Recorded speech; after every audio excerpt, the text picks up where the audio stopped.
ایک نوجوان گھوڑے پر سوار ویرانے سے گزر رہا تھا۔ گزرتے ہوئے نظر پڑی تو ایک شخص کو گہری کھائی کے کنارے پر سوتا پایا۔ عین ممکن تھا کہ وہ شخص نیند میں کروٹ بدلتا اور اس گہری کھائی میں گر کر شدید زخمی ہو جاتا یا مر جاتا۔ گھوڑے سوار اس کے نزدیک پہنچ کر گھوڑے سے اترا اور اس کی کروٹ دوسری جانب بدلوانے کو جھکا۔ مبادا اس کی نظر سوئے ہوئے شخص کے چہرے پر پڑی۔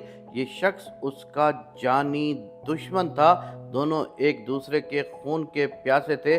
گھوڑ سوار کے پاس سوئے ہوئے دشمن کو کھائی میں دھکیل کر اسے مار ڈالنے کا بہت نادر موقع تھا۔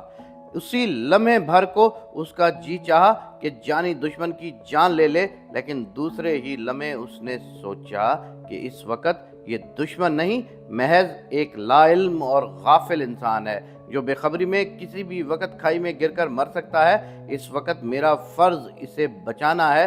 سو اس نے اپنے چہرے کو کپڑے سے ڈھانپ کر سوئے ہوئے شخص کی کروٹ کھائی سے دوسری جانب بدل دی۔ سویا ہوا دشمن بیدار ہو گیا اور استغفار کیا کہ تم کون ہو اور یہاں کیا کر رہے ہو؟ گھوڑے سوار نے منہ چھپاتے ہوئے کہا کہ تم نیند میں کروٹ بدلتے ہوئے کھائی میں گر سکتے تھے، میں تمہیں بچانے آیا ہوں۔ اتنا کہہ کر گھوڑ سوار وہاں سے روانہ ہو گیا اور اپنے پیچھے جوان مردی کی لازوال مثال چھوڑ گیا۔ ہم سب کی زندگی میں کبھی نہ کبھی کوئی ایسا موقع، کوئی ایسی سچویشن ضرور آتی ہے جب ایسے لوگ کسی بڑی مصیبت میں پھنسنے جا رہے ہوتے ہیں جنہوں نے ہمیں شدید دکھ دیے ہوتے ہیں، ذہنی اذیت پہنچائی ہوتی ہے۔ تو اس وقت ہمیں کیا کرنا چاہیے؟ کیا ہمیں جانتے بوجھتے انہیں مشکلات اور نقصانات کی کھائی میں دھکا دے کر آگے بڑھ جانا چاہیے؟ کیا ہمیں ان سے اس وقت دشمنی نبھانی چاہیے جب وہ انجانے میں خود کو برباد کرنے جا رہے ہوں؟ کیا ہمیں انہیں زندگی کے راستے پر غلط موڑ مڑتے ہوئے دیکھ کر نظریں پھیر لینی چاہیے؟ نہیں، ہم ایسا ہرگز نہیں کر سکتے اور ہمیں ایسا کرنا بھی نہیں چاہیے۔ جوان مردی اور انسانیت کا تقاضا ہے کہ مقابل دشمن بھی ہو، اسے بھی آنے والے خطرات اور نقصانات سے آگاہ ضرور کریں۔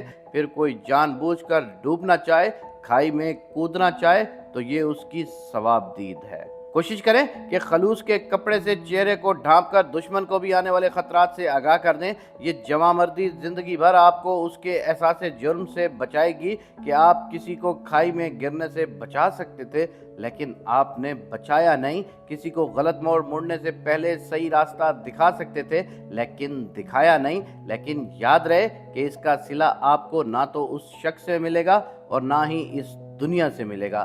عین ممکن ہے کہ آپ کو ذلت و رسوائی، الزام تراشی اور بہتان ترازی کے علاوہ کچھ ہاتھ نہ آئے، لیکن خدا آپ کی نیک نیتی کا اجر دنیا اور آخرت میں آپ کو ضرور دے گا، اور اللہ تبارک و تعالیٰ سے بہتر اجر دینے والا کوئی بھی ہے ہی نہیں۔ اللہ ہم سب کو نیکی کی توفیق عنایت فرما اور نیک بننے کے لیے جتنی بھی حائل رکاوٹیں ہیں ان سب کو دور فرما۔ آمین یا رب العالمین۔